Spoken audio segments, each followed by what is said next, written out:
the Trump administration really is not interested in wasting a single penny on Ukraine. And Trump himself sees this as, part of his leverage with, Zelensky, even though I don't think Trump views Zelensky as an equal in any way, shape, or form. He sees Zelensky pretty clearly, as many around the world do see him.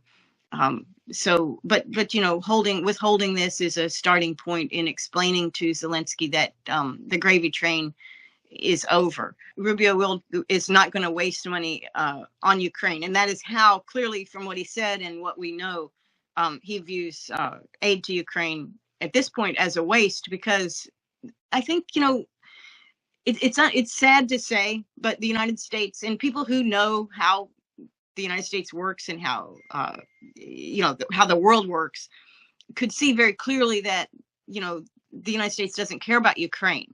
Ukraine was a battering ram.